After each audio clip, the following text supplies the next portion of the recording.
नमस्कार। अर्चना की आवाज़ चैनल में आपका स्वागत है।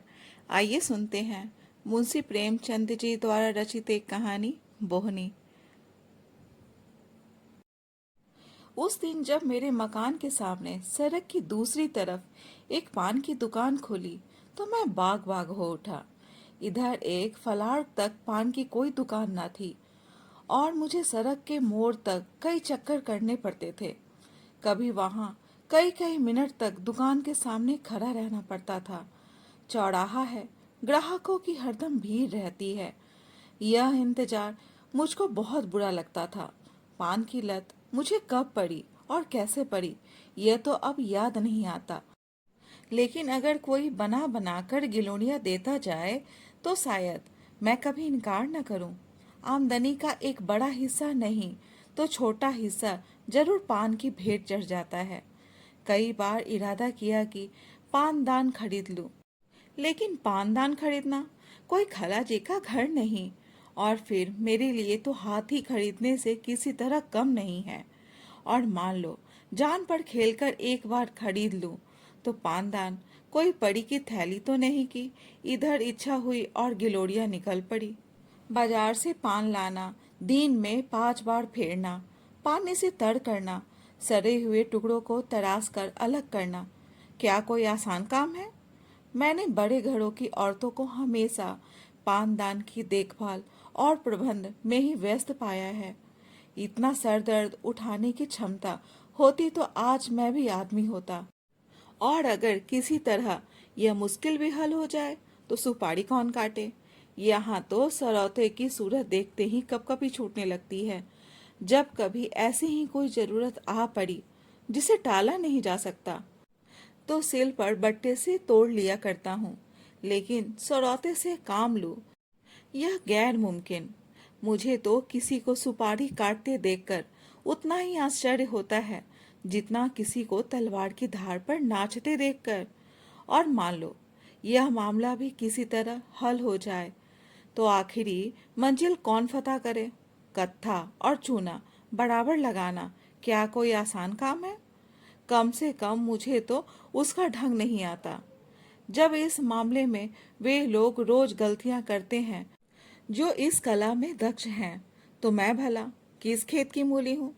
तमोली ने अगर चूना ज्यादा कर दिया तो कत्था और ले लिया, उस पर उसे एक डांट भी बताई, आंसू पूछ गए।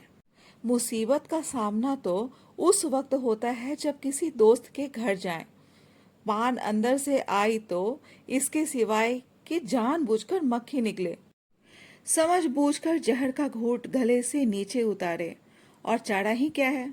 शिकायत नहीं कर सकते, सभ्यता बाधक होती है। कभी कभी पान मुंह में डालते ही ऐसा मालूम होता है कि जीभ पर कोई चिंगारी पड़ गई। गले से लेकर छाती तक किसी ने पारा गरम करके उड़ेल दिया, मगर घुटकर रह जाना पड़ता है। अंदाजे में इस हद तक गलती हो जाए यह तो समझ में आने वाली बात नहीं। मैं लाख अनाड़ी हूँ, लेकिन कभी इतना ज्यादा चूना नहीं डालता। हाँ, 2-4 छाले पड़ जाते हैं तो मैं समझता हूँ यही अंतःपुर के कोप की अभिव्यक्ति है। आखिर वह आपकी जातियों का प्रोटेस्ट क्यों ना करे? खामोश बायकार से आप राजी नहीं होते। दूसरा कोई हथियार उनके हाथ में है नहीं।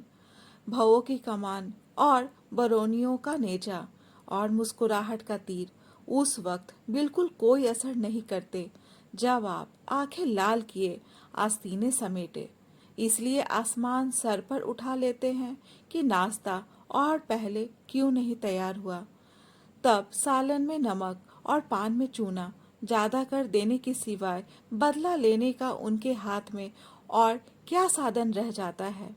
खैर, 3-4 दिन के बाद एक दिन मैं सुबह के वक्त तंबोलिन की दुकान पर गया तो उसने मेरी फरमाइश पूरी करने में ज्यादा मुस्तैदी ना दिखलाई। 1 मिनट तक तो पान फेरती रही, फिर अंदर चली गई और कोई मसाला लिए हुए निकली। मैं दिल में खुश हुआ कि आज बड़े विधि पूर्वक गिलोड़िया बना रही है, मगर अब भी वह सड़क की ओर प्रतीक्षा की आंखों से ताक रही थी कि जैसे दुकान के सामने कोई ग्राहक ही नहीं और ग्राहक भी कैसा, जो उसका पड़ोसी है और दिन में बीसियों ही बार आता है। तब तो मैंने जरा झुंझलाकर कहा, मैं कितनी देर से खड़ा हूँ, कुछ इसकी भी खबर है? तंबोली ने क्षमा याचना के स्वर में कहा, हाँ बाबूजी, आपको देर तो बहुत हुई, लेकिन 1 मिनट और ठहर जाइए। बुरा ना मानिएगा बाबूजी, आपके हाथ की बोहनी अच्छी नहीं है। कल आपकी बोहनी हुई थी, दिन में कुल 6 आने की बिक्री हुई। परसों भी आप ही की बोहनी थी, 8 आने के पैसे दुकान में आए थे। इसके पहले 2 दिन पंडित जी की बोहनी हुई थी, दोपहर तक 2.5 रुपए आ गए थे। कभी किसी का हाथ अच्छा नहीं होता बाबूजी। मुझे गोली सी लगी। मुझे अपने भाग्यशाली होने का कोई दावा नहीं है। मुझसे ज्यादा अभागे दुनिया में नहीं होंगे। इस साम्राज्य का अगर मैं बादशाह नहीं तो कोई ऊंचा मनसबदार जरूर हूँ, लेकिन यह मैं कभी गवारा नहीं कर सकता कि नहुसत का दाग बर्दाश्त कर लूं। कोई मुझसे बौनी ना कराए। लोग सुबह को मेरा मुंह देखना अब शकुन समझे, यह तो घोर कलंक की बात है। मैंने पान तो ले लिया, लेकिन दिल में पक्का इरादा कर लिया कि इस नहुसत के दाग को मिटाकर ही छोड़ूंगा। अभी अपने कमरे में आकर बैठा ही था कि मेरे एक दोस्त आ गए। बाजार साग सब्जी लेने जा रहे थे। मैंने उनसे अपनी तंबोलिन की खूब तारीफ की। वो महाशय जरा सौंदर्य प्रेमी थे और मजाकिया भी। मेरी ओर शरारत भरी नजरों से देखकर बोले, इस वक्त तो भाई मेरे पास पैसे नहीं हैं और ना अभी पानों की जरूरत ही है। मैंने कहा, पैसे मुझसे ले लो, हाँ यह मंजूर है, मगर कभी तगाजा मत करना। यह तो टेरी खीर है, तो क्या मुफ्त में किसी की आंख में चढ़ना चाहते हो? मजबूर होकर उन हजरत को 1 ढोली पान के दाम दिए। इसी तरह जो मुझसे मिलने आया उससे मैंने तंबोलिन का बखान किया। दोस्तों ने मेरी खूब हंसी उड़ाई, मुझ पर खूब फप्तियां कसी। मुझे छुपे रुस्तम, भगत जी और ना जाने क्या क्या नाम दिए गए, लेकिन मैंने सारी आफतें हंसकर टाली। यह दाग मिटाने की मुझे धुन सवार हो गई। दूसरे दिन जब मैं तंबोलिन की दुकान पर गया तो उसने फौरन पान बनाए और मुझे देती हुई बोली, बाबूजी, कल तो आपकी बोहनी बहुत अच्छी हुई, कोई 3.5 रुपए आए। अब रोज बोहनी करा दिया करो। 3-4 दिन लगातार मैंने दोस्तों से सिफारिशें की, तंबोलिन की स्तुति गाई और अपनी गिरह से पैसे खर्च करके सुर्खरू हासिल की। लेकिन इतने ही दिनों में मेरे खजाने में इतनी कमी हो गई कि खटकने लगी। यह स्वांग अब ज्यादा दिनों तक ना चल सकता था। इसलिए मैंने इरादा किया कि कुछ दिनों उसकी दुकान से पान लेना छोड़ दूं। जब मेरी बोहनी ही ना होगी तो मुझे उसकी बिक्री की क्या फिक्र होगी। दूसरे दिन हाथ मुंह धोकर मैंने एक इलायची खा ली और अपने काम पर लग गया। लेकिन मुश्किल से आधा घंटा बीता हो कि किसी की आहट मिली। आँख ऊपर को उठाता हूँ तो तंबोलिन गिलोड़िया लिए सामने खड़ी मुस्कुरा रही है। मुझे इस वक्त उसका आना जी पर बहुत भारी गुजरा, लेकिन इतनी बेमुरव्वत भी तो ना कर सकता था कि दुत्कार दूं। बोला, तुमने नाहक तकलीफ की, मैं तो आ ही रहा था। तंबोली ने मेरे हाथ में गिलोड़ियां रखकर कहा, आपको देर हुई तो मैंने कहा मैं ही चलकर बोहनी कराऊं। दुकान पर ग्राहक खड़े हैं, मगर किसी की बोहनी नहीं की। क्या करता, गिलोड़ियां खाई और बोहनी कराई। जिस चिंता से मुक्ति पाना चाहता था वो फर फंदे की तरह गर्दन पर चिपटी हुई थी। मैंने सोचा था मेरे दोस्त 2-4 दिन तक उसके यहाँ पान खाएंगे तो आप ही उससे हिल जाएंगे और मेरी सिफारिश की जरूरत ना रहेगी। मगर तंबोलिन शायद पान के साथ अपने रूप का भी कुछ मोल करती थी, इसलिए एक बार जो उसकी दुकान पर गया दोबारा ना गया। 1-2 रसिक नौजवान अभी तक आते थे। वह लोग एक ही हंसी में पान और रूप दर्शन दोनों का आनंद उठाकर चलते बने थे। आज मुझे अपनी साख बनाए रखने के लिए फिर पूरे 1.5 रुपए खर्च करने पड़े। बधिया बैठ गई। दूसरे दिन मैंने दरवाजा अंदर से बंद कर लिया, मगर जब तंबोलिन ने नीचे से चीखना, चिल्लाना और खटखटाना शुरू किया तो मजबूरन दरवाजा खोलना पड़ा। आंखें मलता हुआ नीचे गया, जिससे मालूम हो कि आज नींद आ गई थी। फिर बोहनी करानी पड़ी और फिर वही बला सर पर सवार हुई। शाम तक 2 रुपए का सफाया हो गया। आखिर इस विपत्ति से छुटकारा पाने का यही एक उपाय रह गया कि वह घर छोड़ दूं। मैंने वहां से 2 मील पर एक अनजान मोहल्ले में एक मकान ठीक किया और रातों रात असबाब उठवाकर वहां जा पहुंचा। वह घर छोड़कर मैं जितना खुश हुआ, शायद कैदी जेल खाने से भी निकलकर उतना खुश ना होता होगा। रात को खूब गहरी नींद सोया। सवेरा हुआ तो मुझे उस पंछी की आजादी का अनुभव हो रहा था जिसके पर खुल गए हैं। बड़े इत्मीनान से सिगरेट पिया, हाथ मुंह धोया, फिर अपना सामान ढंग से रखने लगा। खाने के लिए किसी होटल की भी फिक्र थी, मगर उस हिम्मत तोड़ने वाली बला से फतेह पाकर मुझे जो खुशी हो रही थी, उसके मुकाबले में इन चिंताओं की कोई गिनती न थी। मुंह हाथ धोकर नीचे उतरा। आज की हवा में भी आजादी का नशा था। हर एक चीज मुस्कुराती हुई मालूम होती थी। खुश खुश एक दुकान पर जाकर पान खाए और जीने पर चढ़ ही रहा था कि देखा वो तंबोलिन लपकी जा रही है। कुछ ना पूछो, उस वक्त दिल पर क्या गुजरी। बस यही जी चाहता था कि अपना और उसका दोनों का सिर फोड़ लूं। मुझे देखकर वो ऐसी खुश हुई जैसे कोई धोबी अपना खोया हुआ गधा पा गया हो, और मेरी घबराहट का अंदाजा बस उस गधे की दिमागी हालत से कर लो।